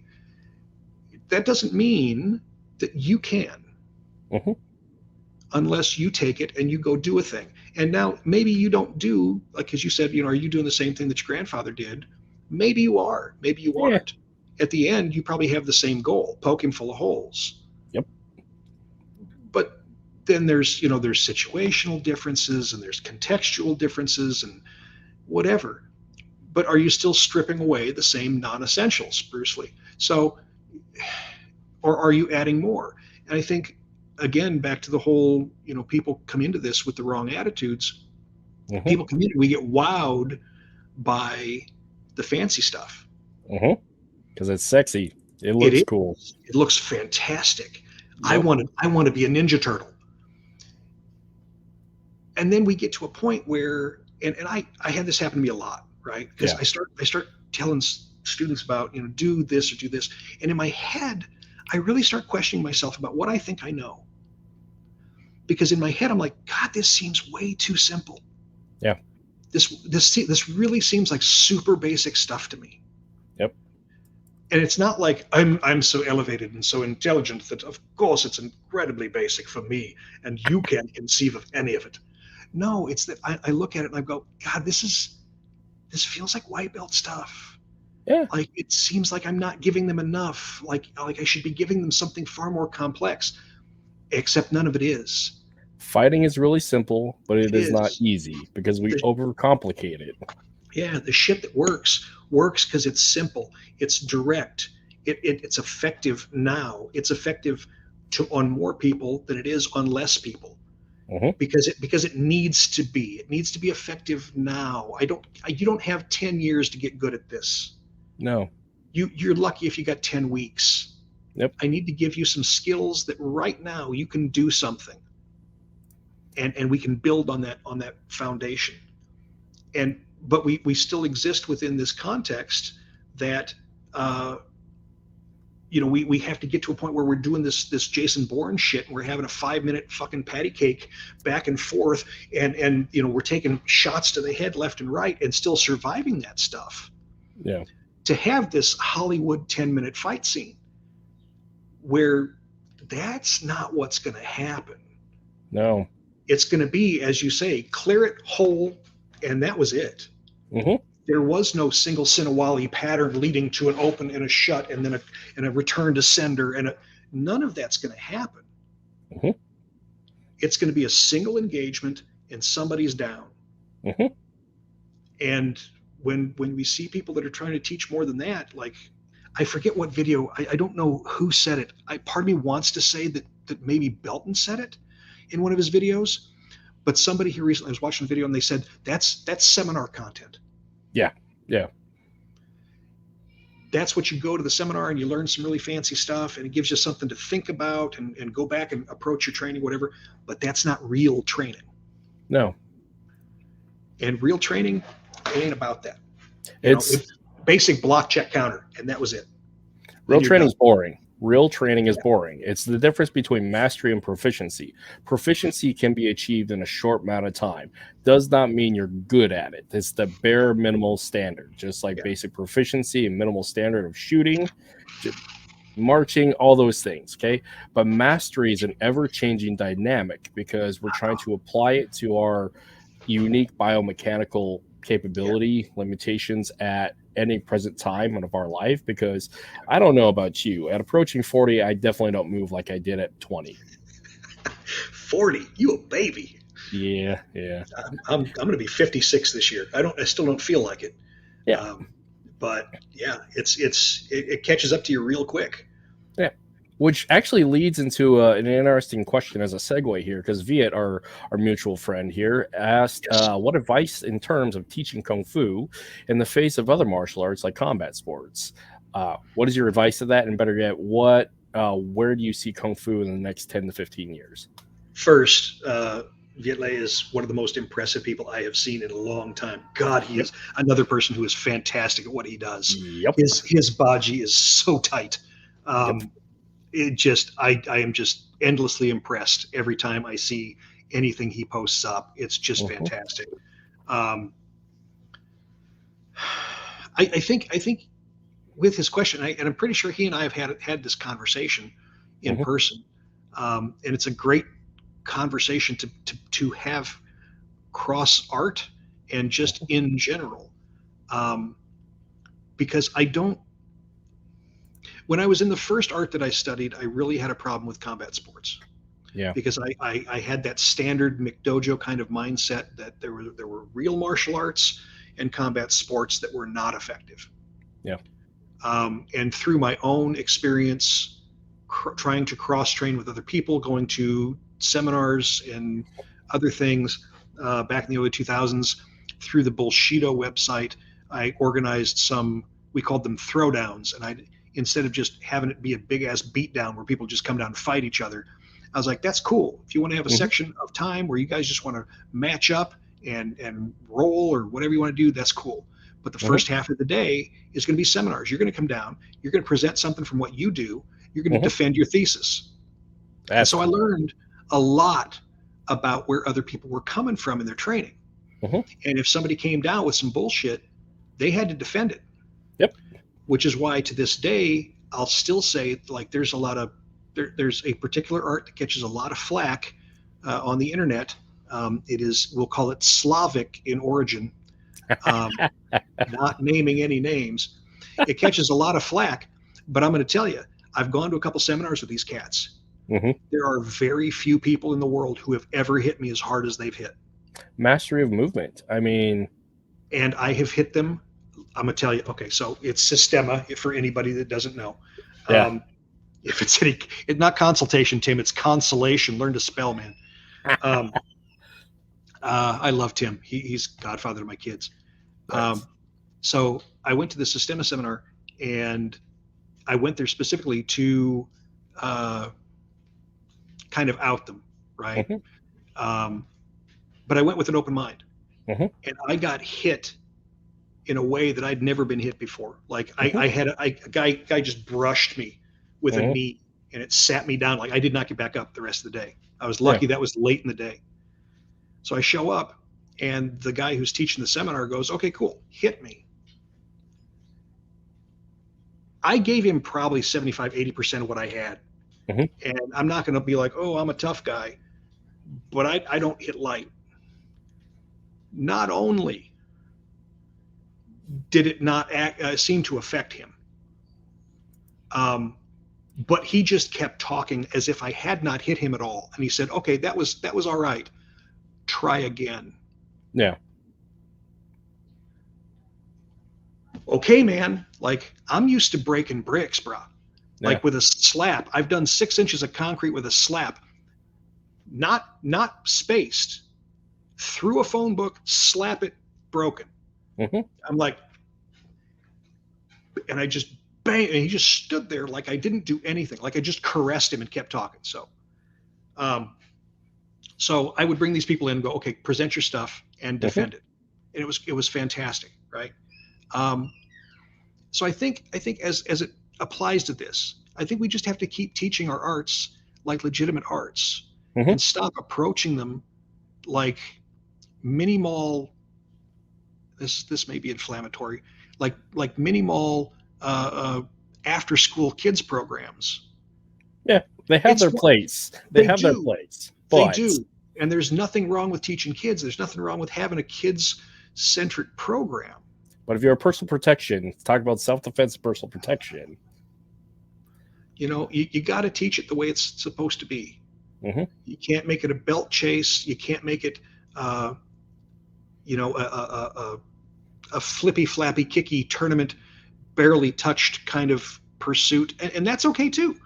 Like I saw a tournament here that's coming up, I think it's September here in Washington. They have a lightsaber. Yeah. I'm like, dude, I'm down. Let's do this. Yeah, let's go. I'm good with that. But don't mistake that for real fencing. Don't walk away from lightsaber combat thinking that you're going to, survive an actual sword duel. They're very different things. Yep. So I think to Viet's question, in terms of teaching Kung Fu in the face of other arts, don't treat them like they're different. What does MMA do that Kung Fu doesn't? They train it. They spar. They fight. They don't always fight. You can't always fight. So what is it that they're doing that we're not? Fitness, endurance, physical strength, conditioning. Oh, but wait, that's supposed to be part of martial arts too. Yep. So do it. Yep. And then do the sparring, do the heavy contact, learn how to hit and be hit. Just treat them like they're no different. That's how we survive. And if we do that, 10 years, 15 years, we're still going to be on par. If we don't do that, we're going to be antiques. And that's innovation versus preservation, which is a big theme of today's episode. But is it? Because it's what we've been doing. Yeah. The style that I come from, right? So it's primarily based out of Taiwan. Was originally in mainland China. When you go back to the history of mainland China, about the 1900s, 1920s, there was the Central Martial Arts Institute in Nanjing, China. Yep. And it was responsible for perpetuating throughout the nation regional martial arts tournaments and teaching programs, whatever. They were bringing in Japanese instructors to teach throws and falls and stuff like that, bringing in boxers to learn boxing techniques. They were innovating then to invigorate the Chinese martial arts, to get Chinese martial artists to be more about fighting. Chen Panling is quoted in, and I don't have the book handy, in that book, Blurred Boundaries, Chen Panling is telling Hong Yishang, he's like, the only way for the internal arts to return to their roots and remain relevant is for them to go back to contact. Yes. Yes. And so it just comes down to be the martial art you claim you are, or don't. You know, nobody's pretending that Kyudo is combat archery. Yeah. It's a Zen pursuit. Can they do that? You know, as compared to, and I don't know the name for it, the short range archery that they do from horseback in Japan, which is also cool. It is cool as hell, but they're doing it at a target that's like 4 feet away, and they're not at a full gallop. And I understand. I've been to the Ren Fair. I've watched them do the trick shooting. Like, it's hard to do. I got it. And they're not getting shot at either. So there's that too. They're not. But it's still not the same thing. So you can't equate one for the other. So don't think that you're doing, you know, super cooperative mini mall training where nobody ever walks away with a bust lip. Don't think that super cooperative training is going to be the same thing as personal protection, bodyguard work, you know, Delta operator stuff, because it's not. And it's not going to be. And as long as we do that, as long as we approach traditional training the way traditional training was traditionally trained, it'll remain relevant. So it's the thing about contextualizing it, because having the critical eye and that honest conversation of self to contextualize what you're taking in, and also it is of the responsibility of the presenter of said knowledge to put it in the proper context, and having the pre-verbal qualifiers of saying, hey, this works for this specific area, or this is a concept that we are exploring. This is a principle that we're utilizing as a rubric or guideline to explore these things. But that's a matter of an educator being educated about educating people how to learn. That's messy concept, but that's really what we're dealing with here. And just the same with any other art, it's this issue of so long as people practice it, it's not going to disappear. But we also have to keep in mind the context of what you're utilizing it for and what you're doing with it and why. This goes back to the whole big question that I am consistently asking of myself and my guest is why we fight, and understanding the why changes throughout time. So as such, why do you do what you do? And why did you do it in the past? We've already kind of covered, but why do you do it now and moving forward? Why are you trying to do it? You know, that's really interesting. So I think, you know, like we talked earlier, I think when I first started, it was because I wanted to feel safe. I wanted to feel not so much that I could fight back, but just that I wasn't candy ass, wasn't a victim, that I had some sense of self-respect or something. And then as training went along, you know, one of the things in the first art that I studied, we were a bunch of lunatics. We did some unhealthy shit. We really did. Our idea of saying hello was to walk up like, oh yeah, hey, how you doing, man? No, it would not headbutts. I got known for headbutts. Tim in the chat, Tim can tell stories about me breaking bricks with my head. I got this big old lump on my head that kind of shows on camera. That's scar tissue for breaking concrete with my head. But we'd walk up, we'd be like, hey, bro hug, how you doing? And then the minute somebody would walk up, then we'd punch the shit out of them. Because it was about, can you take it? And we did, we do striking training all the time. And we talk about, you know, hit them with love, you know, just take it, just hit them with love. We would just knock the shit out of each other all the time. And so training then, you know, got a little aggressive, and I kept training because I'm like, I want to be the baddest son of a bitch in the valley. Like, I really want to be just that guy. Well, then you start getting older. You hit 30. And stuff starts to creak. And I remember my 30th birthday because I called Tim. I've known Tim.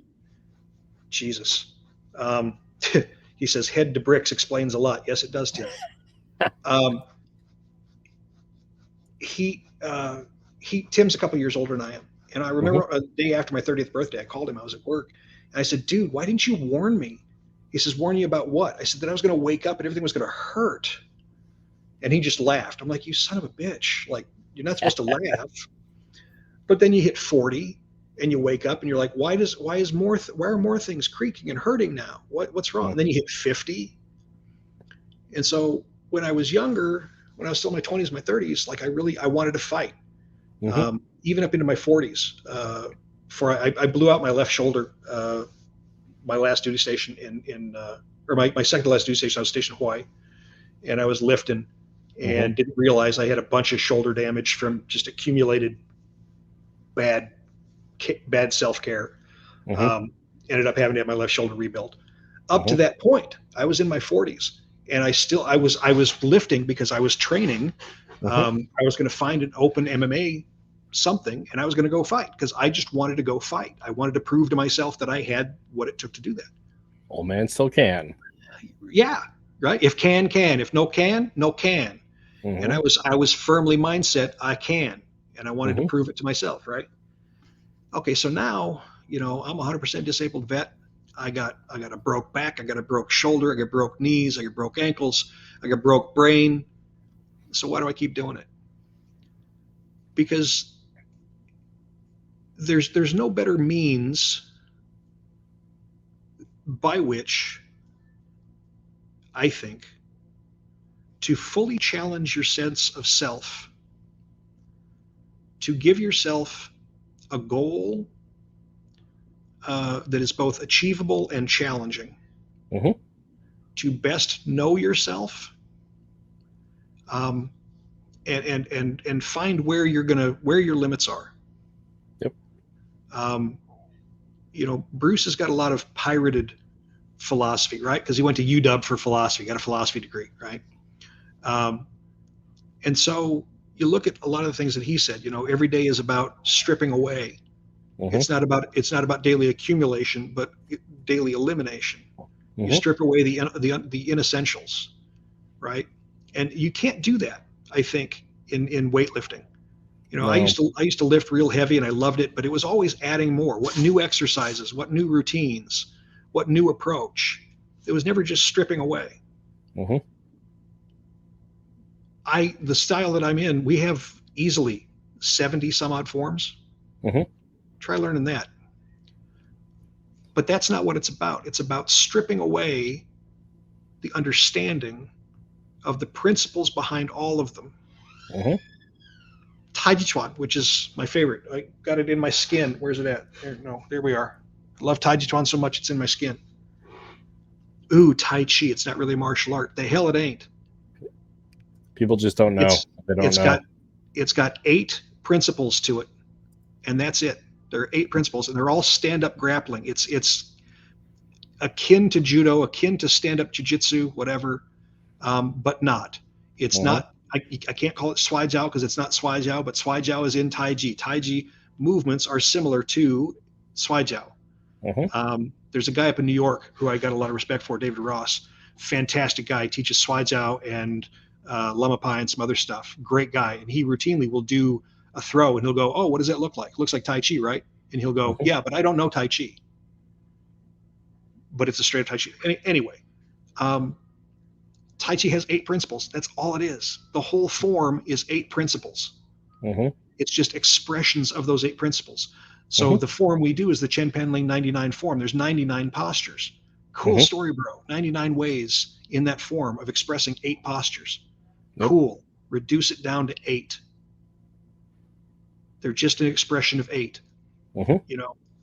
So it's for me now. It's a personal development thing. It's how do I challenge myself? It's how do I examine who I am? How do I keep my health? But how do I realize and express my sense of me? I guess is what it is now. It's not about the fighting anymore. Yeah, martial arts is about fighting. It ain't always about fighting. But there's that other part, the art. Okay, the art part is sustainable, and this is where I also, as much as I've kind of picked on academia because I'm an academic, is that academia is part of that whole structure of the art side, because that is long-term study of concepts and principles and continuing on that knowledge, teaching to the next generation. And that is necessary to preserve the art and to live the art. We keep going back and forth with this paradox, but it is true, and all of that. Because, I mean, again, Datu Kelly, good karate is good silat. It is. And just connect the systems. I mean, again, realizing that fighting is based in principle. People think fighting, they think combat sports. But let's talk about violence. Fighting being violence. The proper application of violence to destroy and protect the human form is based on principles. Just like warfare is based on principles. You don't attack a hill. You don't attack a elevated position that has got elevated cover and sectors of interlacing fire. You just don't do that. That's bad. So that's a principle. Just in the same, like with fighting, get off center line, dominate the 2 and the 3 and the 5 position, control the battle space. Those are principles, and they are not wholly unique to this system or style, regardless of what it is. And this is where I find, again, stripping away stuff. By the way, that you have a beautiful answer. So for people for later, that you had a beautiful answer. But for stripping away stuff, there is this cliche that I use, but it's true. It's be wary of the old man on the field, littered by the dead, littered by the bodies of the young. Or the other side that's less violent is be wary of the old man in the gym where the young constantly quit. And it's not about the fighting prowess when it comes to those. It's about they have adjusted their why and have stripped away all the non-essential stuff so they can actually stay in the game. And because they have the knowledge, that experience, and the mastery of self, talking back to like Sistema or Tai Chi or any other system, is that if they've mastered themselves, they are mastery of their own personal movement and are better at it than the other guy within the rules and the principles of fighting. Who's to say that Sistema is bullshit? Because if it clearly worked in that situation, it worked in that situation. Does not mean that the student following thereafter can make it work for them. That's the whole fighting for yourself and figuring it out. So that's another part about the critical analysis of making the martial art work and determining whether or not it's valuable or not. Because just because you don't see that's valuable, doesn't mean it's not. Because it's this other issue of fighting is such a limited window. Being operational is such a limited window. Because, I mean, 20 years of combat sports, just like 20 years of combat, there's a wear and tear on the human frame. We'll just put it that way. So, I mean, talk about head injuries. The reason why I had to stop boxing is because of CTE and TBI. So that window is so small. Not that I don't want to still do it, because I still do. But if I look at the bigger picture why as to why I want to stay in martial arts, I have to adjust a few things, such as not taking so many hits to the head.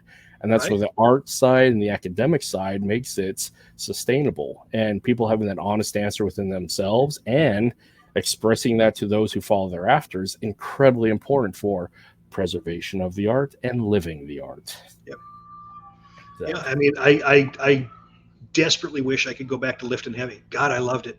It was such a great period of time. I was going to the gym 6 days a week, and I was adding weight every day. Now, that might only been 2 pounds on this exercise. It might only been 5 pounds on that exercise. And I was doing full body every time I went in the gym. It was always fantastic. I was making gains with a triple Z, man. It was always fantastic. I was loving every minute of it. I would kill to be able to go back to that. It's never going to happen. When I had surgery on my shoulder, I'm missing 2 inches off my clavicle now. I had the inside of my scapula shaved off. I've only got one tendon in my left bicep because they had to sever the other one because it was so badly chewed up. I'm leading into that problem. Right. And what Belton's got, he's on his second shoulder surgery, right? Yeah, both sides. Yeah, good job for that guy. So it's just never going to be a thing. And I've tried going back to doing some things, but I got a bad habit because I'm not smart. Every time I pick my kettlebells back up, because I've been doing kettlebells for a million years, I always go back to doing stuff the way I did them when I was younger. and I have to change that. Mhm. I can't do the same things. Yep. And so I'm in the process of trying to figure out what that's going to look like, because I want to get back to lifting, because I'm 55. I'm not super pudgy yet, but I don't want to get there. Mhm. And I just miss the process. I just miss that process. I miss grabbing the weight. Henry Rollins has got a great, I don't know what to call it, story about Mhm. his youth, about him. I think it's just called The Iron. And he Mhm. talks about how 200 pounds is always 200 pounds. It'll never lie to you. It'll never back out on you. And there's just something about being you and that weight. Mhm. And I miss that. Mhm. But martial arts is the same way. Yes. Whether you're just in there and you're just working the heavy bag, or you're working the speed bag, or you're just doing a form, whatever that Mhm. form might be, there's something about that process Mhm. that, yeah, you can go have a fight and you can work that few minutes worth of getting the piss beat out of you. Mhm. But at the end of the day, it's the process that matters. Mhm. The process is the practice. The practice is the process. The training to what is it? This is the Yeah. way. Yeah. Yeah. And that's what it is. The training is the way. It's not the expression of it in the fight. It's not the expression of it in the real world application. Those are Mhm. branches off the root. The root is the training. Mhm. That's again going back to the whole thing of stagnation is death. You got to keep doing the thing to move forward. And this is where challenging oneself, facing adversity, facing something, doing something difficult, whether it is weightlifting, learning a new language, reading a book, that's a fun one. I mean, What's a book? right? Not an audiobook, but I mean, but the fact is, do something challenging so you're consistently growing. And Yeah. again, martial arts is a great embodiment. When you dive into the art side, it's a great embodiment of the continual growth and challenging, because again, proficiency can be achieved fairly quickly. Doesn't mean you're good at it, but you be proficient, bare minimal standard, get your 24 shots out of 40. But mastery is an ever dynamically changing thing throughout our life, because good technique is also a funny thing. Good technique is relative to the individual, but good technique can be arguably described as the effective and efficient economy of motion, good biomechanics. But good biomechanics is different for each person. Like Yeah. somebody who's missing a bicep tendon and 2 inches short of the clavicle, or in my case, my ankle's all screwed up because 4 surgeries, so I don't move as well. So, but I move well for me, as you move well for you, and trying to master those movements for each is unique to our own process. Yeah. And that's where, and going back to the preservation, and I love that. Not to Yeah, move forward is to move backward. It is, right? Oh, stagnation is death. yes. Yes. If you don't use it, you lose it. Like, how many different ways does society and culture tell us? Like, you have got to keep going. I spent 22, 23 years in that first style. And while I have issues with that time spent and with that teacher, one of many things that I continue to give him credit for, he told us, he says, listen, he says, I want you to all expand your studies. He would tell us that we need to be trained as in 4 areas, as fighters, as healers, as academics, and as philosophers. And that's not how he put it. He said warriors, healers, scholars, and sages. Yeah. But that sounds a little over the top and whatever. But it kind of bears some attention, because it's easy for some guy with cauliflower ears and poor flexibility to enter the octagon and beat the tar out of somebody. Cool. When you're 50, how are you going to be able to coach the players that are learning from you? Can you fix their injuries? Can you fix the injuries that they cause on others? Can you prevent those injuries through instruction? Can you prevent them through proper training modalities? Do you understand exercise and fight science well enough Mm-hmm. to appropriately address their needs in and out of the ring? Mm-hmm. Can you teach some of them that maybe aren't there for competition, not just how to fight, but why to fight or when to fight? Maybe those are bigger and better, more important conversations to have for some students. Mm-hmm. You know, so it's something that I think changes too as you age, because when you're younger, all you're worried about is learning to bang. Mm-hmm. That's all you care about. I don't care about all those other hokey stuff. And after a certain point, you're like, okay, cool, I know how to bang. I should look into this healing thing because I'm hurting a lot. Mm-hmm. And then while you're hurt, you start reading a book. You pick up a book and you start going, hey, let me read this book. Oh, reading books is kind of a neat idea. And then you start reading the academic books and you start reading the fuzzy books. So it becomes kind of both ways. And then gradually over time, you develop that or you don't. And your technique, your training will change along with that, I think. Yep. It's, again, because we're both veterans, we're both former non-commissioned officers.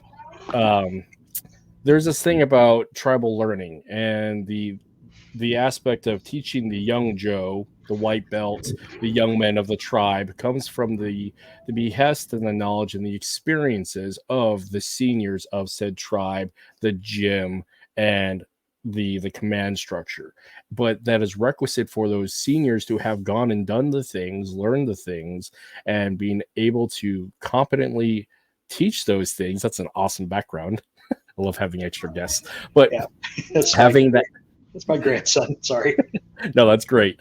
But having the experiences and the capability to share those experiences in a intellectual process that benefits at the wide variety of people that we're going to teach. And it's also this understanding of, as the instructors, the seniors on the senior warriors, the non-commissioned officers, this thing of like living in the present of, we cannot go back in time. We can be present enough today, accomplish the mission of the day, and prepare for the mission moving forward. Because this whole issue about we were this, we were that. Well, that was 10, 20 years ago. If you're still stuck in that window, you're not growing. You're stagnating. You're living in the rearview mirror. And again, with a lot of veterans, we get stuck into the greatest stories of when we were doing the thing. Back in the NAM. Yeah, we get stuck there. And martial arts get the same thing. Back when I was whatever, you get stuck there. It's like, again, what Belton says is, what are you doing now? Yeah. Are you doing something now? And better yet, what are you preparing for the future? And how are you preparing the future generations? So, yeah. It's Al Bundy syndrome, right? Yeah. You know, you ride the accomplishments of your past, and you think that's good enough. I had a sergeant major used to tell me, he's like, cool, that's what you've done. What have you done for me lately? Yeah. And I never liked that until I was a senior NCO, and I'm like, I gotcha. I'm happy that you graduated your basic NCO school at the top of your class. Well, that was 10 years ago. Yep. And if that's the only accomplishment you've got, I am not impressed. Yep. You know, and as instructors, as NCOs, you know, I tell my family pretty regularly, my only real adult life experience is in the Army, and that's pretty pathetic. Yep. That, you know, I have such minimal, right? Like, you know, it doesn't prepare you to be a civilian. It doesn't prepare you for the real world. And that's, you look at the institutionalization that we have and all that other stuff. Like, there's nothing romantic about being in the military for a career. Nope. But you know, it's constantly a preparation of the people behind you. You know, you've reached this point. Well, it's the people that are coming up behind you. You're constantly training your replacements. And at a certain point, you realize that maybe at no point was it ever about you. You know, it's the never-ending story, and you were just another chapter. It's just your job to keep the story going. And you know, again, as a young student, you know, you're worried about learning how to bang, and good, you need that experience. And then you get older, and then at some point you got to look back and go, okay, well, what am I doing for them? Yep. How am I bringing them up and preparing them to replace me? Because none of us get out of this game alive.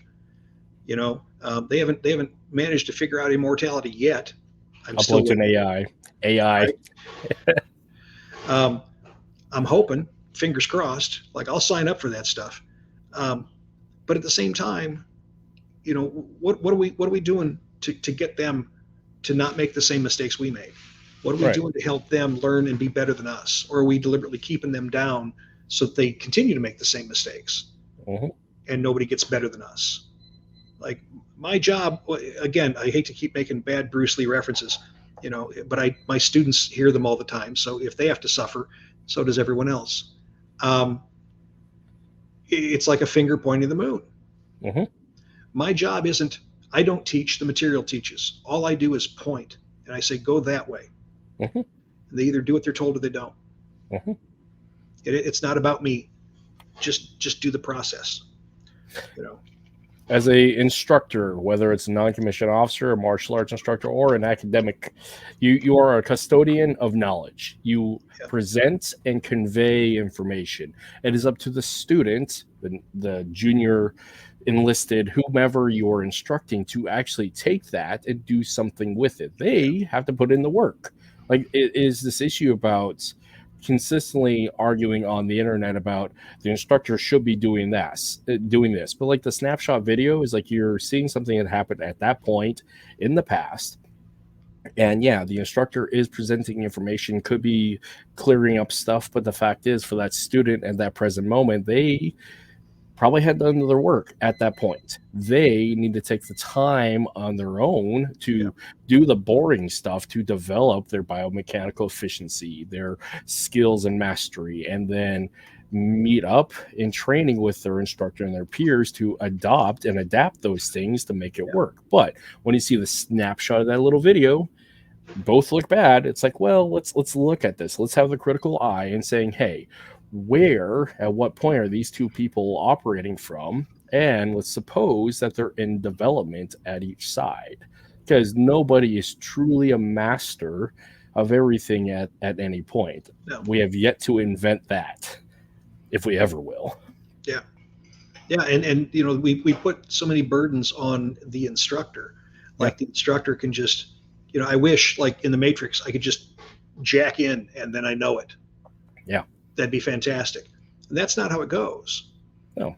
Communication, as it is so fraught with complexities and barriers and obstacles. Because I say a thing a certain way doesn't mean that's how it's being received. And so because I've said a thing doesn't mean that's how it was understood. Certainly doesn't mean that's how it was absorbed. And so I can never really say, well, I taught it. No, I said what I said. What did they hear? And just because they heard it, what did they get out of it? And based on what they got out of it, as you pointed out, what did they apply? And if they didn't apply anything, or they only applied part of it, is that my fault? Well, you could argue that, learn to speak better, learn to talk better, talk gooder, so they understand. and that's the burden of the instructor. But at the same time, I think it speaks to the fact, as you pointed out, that it's the material. It's whether the student takes what they've been presented with. The custodian said, here you go, I'm sharing it with you. Go forth, do something with it. And if they don't, then, and I'm not saying that it's their problem, it's their fault, it's their mistake, it's their error. They either take the thing and turn it into something, or they don't, and both are okay. But it's not like I can do it for them. So, and just in the same, like using the Matrix analogy, is I do not want to be robbed of the process and all the mistakes therein, because that's actually the process is more important than the end product. Because once the end product is achieved, now I got to do something different or new. So I want the process. I want all the messy failures, because I want the summation of the experience of intaking that information. What do you actually learn from getting something right? Not much. You know, you and I've talked about this too. So I'm a giant nerd. I'm a giant gaming nerd. I play a lot of tabletop war games and whatever. I got my 3D printer set up over there.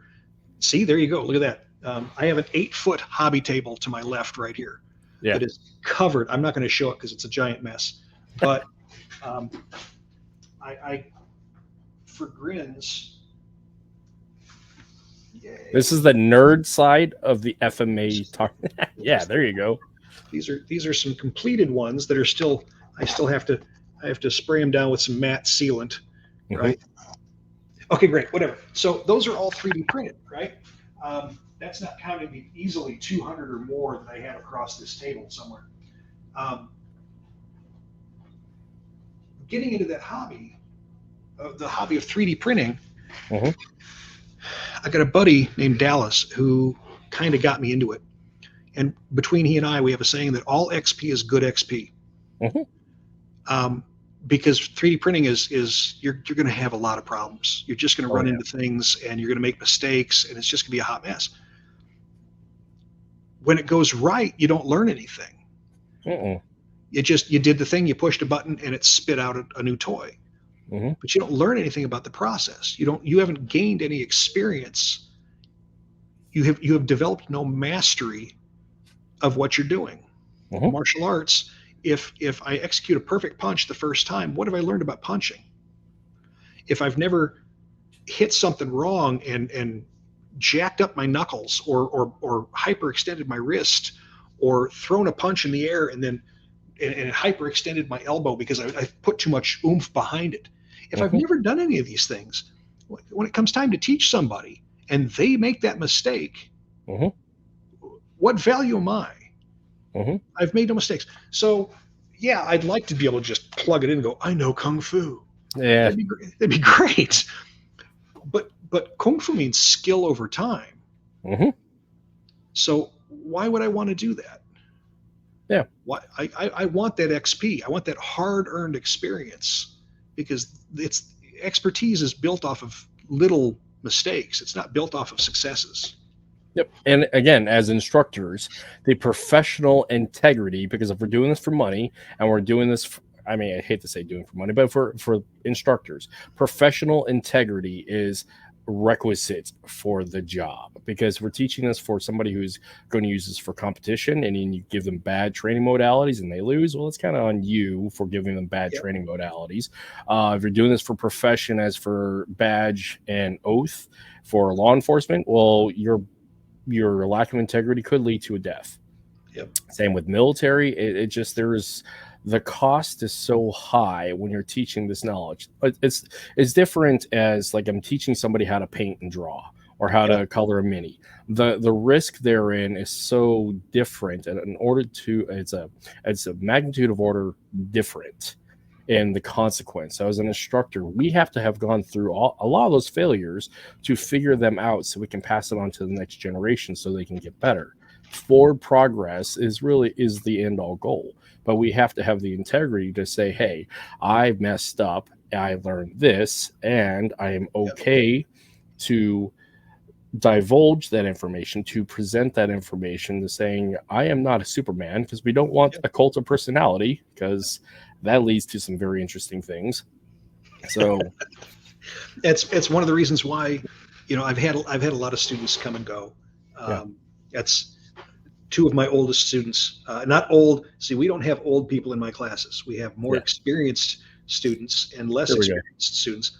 Dwayne and Lois Garrison they've been with me for about 5 years. They're fantastic humans and I absolutely adore them. But in my class, I've had students come and go and they're like, well, what do I call you? And I'm like, well, Matt works, don't call me late for dinner. I don't appreciate that. Because there's so many people that are so caught up on titles and the cult of personality that goes along with this. They want to be elevated. And I'm like, I don't have a dog in that fight. I don't care. Right now, there's a form that my teacher wants me and my students to learn. And it's one that I did not learn under him. He sent me a video of it. And my students and I are learning it together. In fact, one of my students watched the video and has learned it at a faster pace than the rest of them. And he's guiding all of us through it. But I'm the teacher. Who gives a fat rat's ass? I don't care. I'm the more advanced student guiding everybody else through this bunch of crap that I know because they're weird and they wanted to learn it. And so I have the responsibility, as you pointed out, to teach it to them appropriately, to not mislead them, to not misguide them, to not bullshit them, to give them the straight deal, to tell them what for the right way. And luckily, I teach for free, so it's not like there's any cash exchange. But I don't want anybody walking away thinking that they're going to be shooting magic chi balls out of their eyes or something. I mean, that'd be cool. I mean, it would be. Let's be honest. Like, if we could do that, sign me up. But at the same time, you know, it's just a let's get after it. There's no sense of propping myself up about it. Because the integrity has to be there. And I'm not saying, oh, look at me, how integrity filled am I? Because I've run into plenty that aren't. It's just, again, it's the burden that you have when you have the material. You share it, and you have to share it honestly. And the second that you don't, like, everybody's going to know. The whole tribe's going to know. Yep. And this is where you get call outs and the internet being what it is. Yeah, it's a tricky landscape as to how we present information, because like a consistent thing we run into again with the internet is this issue about the integrity and responsibility presenting logical information. It's a logical presentation of information that can be consumed quickly because the short attention span of people, and that it makes sense. But, sorry, what were you talking about? Yeah, right. And it gets all thrown out the window because people just want to argue about it. So it's such a tricky thing when it comes to teaching. This is where actually the old school back in the 80s through the early 2000s of actually going and seeking out the information. It took somebody to take it upon themselves to actually go find, research, and go participate, rather than just like swipe left or just consume just by digital and not putting in the work. There's a cost and benefit to both, because like the problem we ran into back in the 80s and early 2000s up to the 2000s is you just kind of got what you got regionally. So, and you came later into things based upon its availability. Like in my case with jiu-jitsu, I didn't really get into jiu-jitsu until I got in the Army. I really wish I got into it prior, but even then, I mean, it really wasn't a thing. So yeah, because if it's not in your area, if it's not within a reasonable drive, prior to what, 93, 92, 93, prior to then, if it wasn't there was no internet to look it up. And prior to 95, 97, you weren't seeing videos of it. You know, we were still watching, push button cable. It just didn't exist. The internet's fantastic because I can go to YouTube right now and Google damn near anything and learn damn near anything right now.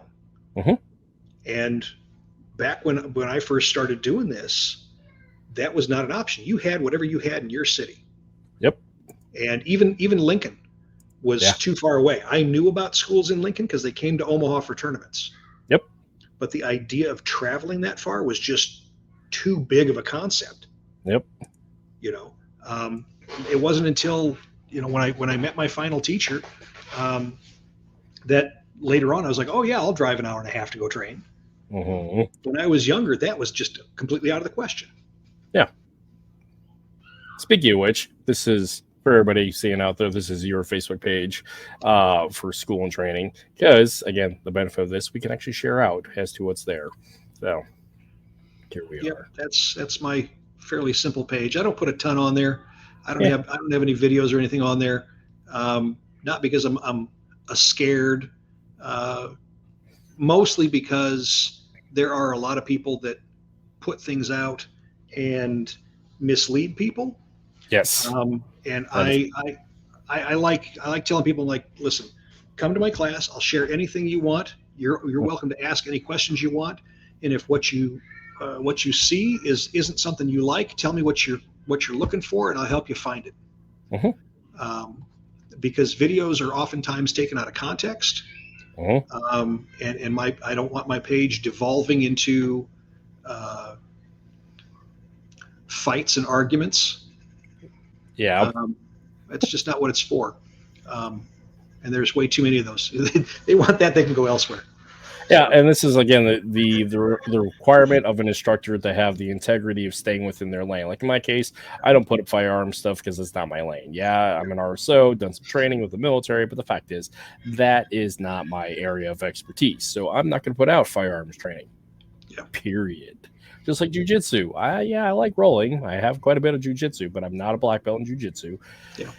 It's not my area of expertise. I like it, but I'm going to stay in my lane of the things that I have expertise in and not have the misconstruing idea that I know really anything about it. So, yeah. Well, I mean, I've got black belts in other arts. I've got certification in other arts, but that's not what I teach. It's not what I specialize in. Yeah, I've got the background. I've got the experience, but it's not what I teach, so I don't delve into it. When people ask, they're like, "Oh, could you teach me this?" I'm like, "Well, yeah, sort of. I'm happy to share a little bit with you, but if you really want to know, go drink from the source." I've had people come up to me and they're like, "Oh, hey, you trained with Datu Worden." I'm like, "Yep, well, but Datu Warden's still in the area, so why don't you go train with him?"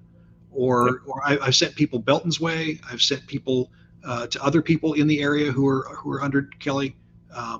Because it's not my main focus, and I don't want to misrepresent that material, and I don't want to compete with the tribe when I'm not actively part of that organization. I just think it's misrepresenting me and what I do, and misrepresenting that material. So I stay in my lane. I do my little thing with the people who are weird enough to want to learn it. I mean, again, talk about you are who you associate with. Your tribe is what you make of it. And one could argue the reason why we get into teaching as a martial artist is so we can train up our training partners. So, I mean, going back to that why aspect, why are we doing this? So, I've told my students way too many times, and I don't think I hope some of them are watching so they can hear that, because I've joked with them. I'm like, "You think I'm doing this for you?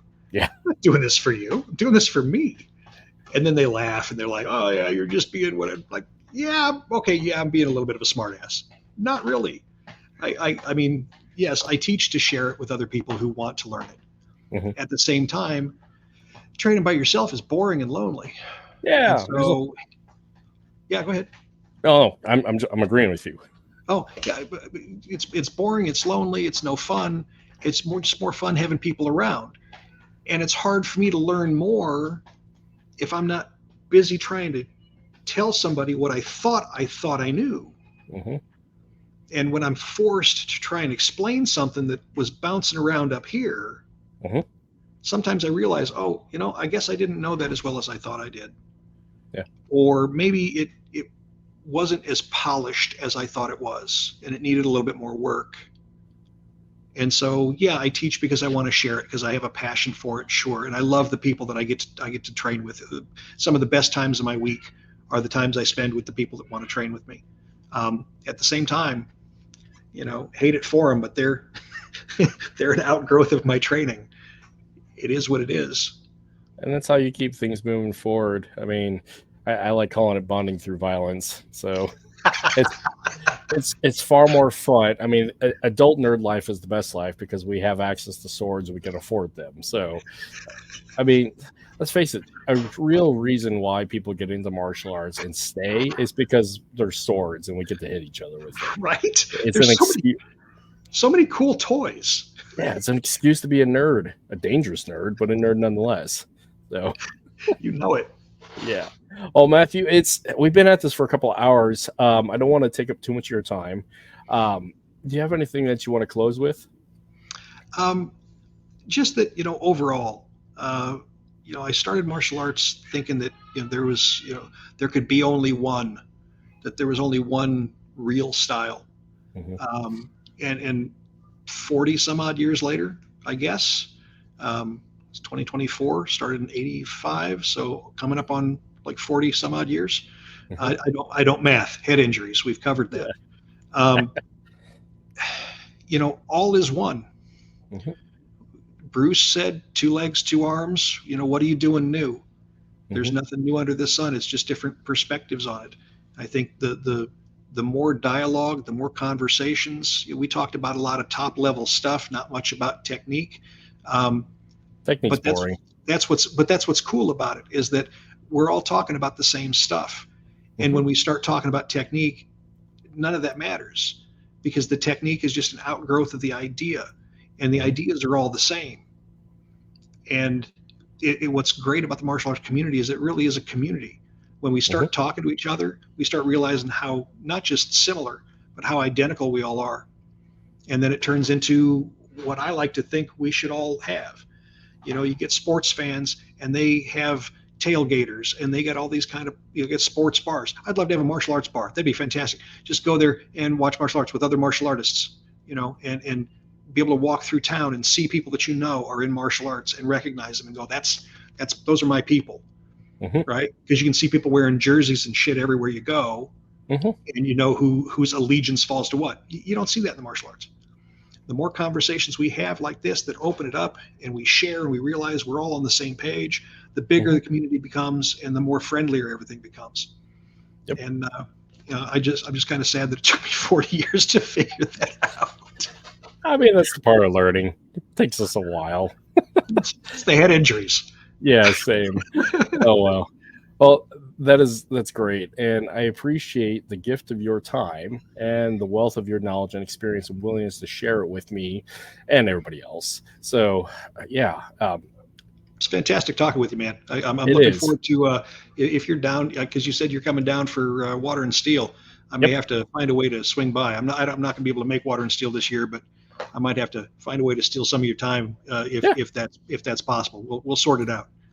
Realistically, Seattle is like my second home for a lot of things when it comes to martial arts. So, yeah, I find myself going to be down there quite a bit here as life No worries. moves on. So, absolutely. Yeah, because Mr. Tabuada's got a thing coming up too. Yeah, so I'm going to do this now because it'll help with my housekeeping here at the end. So G and Bobby's got his West Coast camp. They're August 9th through the 11th. I'll be down there for a couple of days prior to that, getting beat up at Belton's gym. So there's that. And, of course, Water and Steel with Datu Kelly. I'll be down there for that as well, getting my brain overloaded with awesome information. So, yeah, rubber chickens and everything. A not-to-be-missed event. Yeah, it is awesome. For people who want to go to a martial arts camp and a train-the-trainer camp, it is an awesome experience. GM Bobby's also awesome, so in his own right, but it is the synergy. Actually, this is a great place to put on. The synergy of the Pacific Northwest of martial arts and combat sports is so unique, and it's amazing because everybody just plays with each other, and everybody refers to everybody. And as an outsider looking in, it's really exciting. So, yep, it's a fantastic area. It's another one of the reasons I wanted to come back here. So, yeah, sweet. Well, Matt, I'm going to drop you down. I'm going to do the outro, and just hang out in the lobby real quick. No worries. Thank you. Well, everybody, that was a great little 2-hour conversation with an excellent human being. I'm really glad I get to do this stuff. I'm really glad people are actually willing to come hang out with me for a couple hours and talk nerdy, because this is for my own guilty pleasure. Just like training people, it's my own guilty pleasure. So with that in mind, if anybody wants to come on the show, just shoot me a message on Facebook or Instagram and we'll put you in the rotation, because I would love to have a great conversation with you. And in the meantime, happy training, stay safe, all those fun things. I'm not going to do an outro, so have a great time. Later, everybody.